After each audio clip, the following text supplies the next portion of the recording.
Christians. That certainly is true. But nevertheless, they founded the country on the base that there is a God who is the creator. Now I come to the next central phrase. Who is the creator who gave the inalienable rights. We must understand something very thoroughly. If society, if the state gives the rights, it can take them away. They're not inalienable. If the state gives the rights, they can change them and manipulate them. But this was not the view of the founding fathers of this country. They believed, though not all of them were individual Christians, that there was a creator, and that this creator gave the inalienable rights. This upon which our country was founded, and which has given us the freedoms which we still have, even the freedoms which are being used now to destroy the freedoms. The reason that these freedoms were there is because they believed there was somebody who gave the inalienable rights, which indeed, therefore, limited the power of the state and the government specifically by these inalienable rights.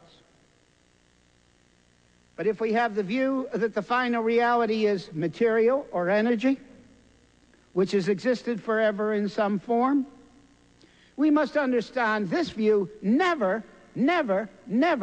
would have given the rights which we now know, and which unhappily I say to you, those of you who are Christians, too often you take all too as much for granted.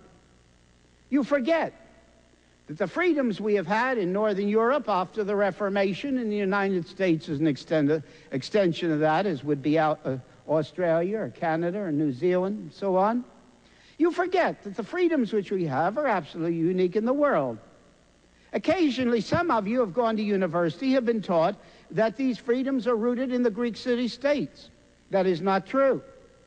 All you have to do is read Plato's Republic, and you understand that the Greek city-states never had any concept of the freedoms that we have. Go back into history. The freedoms which we have, the form freedom, balance of government, all these things, they are unique in history, and they're also unique in the world at this day. What we have and take so poorly for granted is unique. It was brought forth by a specific worldview. And that specific worldview was the Judeo-Christian worldview, and especially as it was refined in the Reformation, putting the authority, indeed, at a central point, not in the church and the state and the Word of God, but rather the Word of God alone. All the benefits which we know, I would repeat, which we have taken so easily and so much for granted, are unique. They have been founded on this certain worldview that there is a creator there to give the inalienable rights, and this other view over here, which has become increasingly dominant, of the material energy final worldview, shaped by pure chance, never would have, could not, has no basis of values in order to give such a balance of freedom that we have known so easily, and which we unhappily, if we're not careful, take so for granted. We're now losing those freedoms, and we can expect to continue to lose them if this other worldview continues to take increased force and power in our country. We can be sure of this. I would say it again, inevitably, mathematically, all these things will come forth. There's no possible way to heal the relativistic thinking of our own day, if indeed all there is a universe out there that is silent about any values. None whatsoever. It is not possible. It is a loss of values, and there's a loss of freedom, which we may be sure will continually grow. A good illustration is in the public schools. This view is taught in our public schools exclusively by law. There's no other view that can be taught. I'll mention it a bit later. But by law, there is no other view that can be taught. By law, in the public schools of the United States of America in 1982, legally there is only one view of reality that can be taught. And that is that the final reality is only material energy shaped by pure chance. It is the same with the television programs.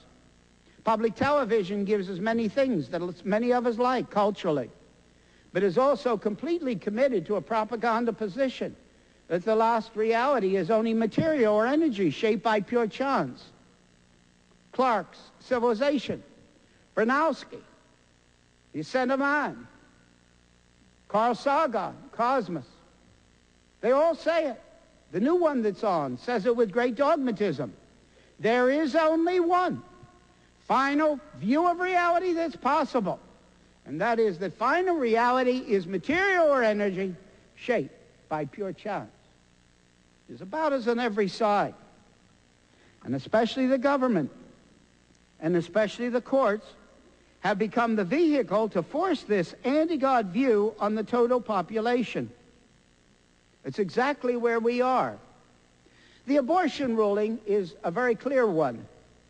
The abortion ruling, of course, is also a natural result of this other worldview, because with this other worldview, human life, your individual life, has no intrinsic value. You are a wart upon the face of an absolutely impersonal universe. Your aspirations have no fulfillment in the what-isness of what is. Your aspirations damn you.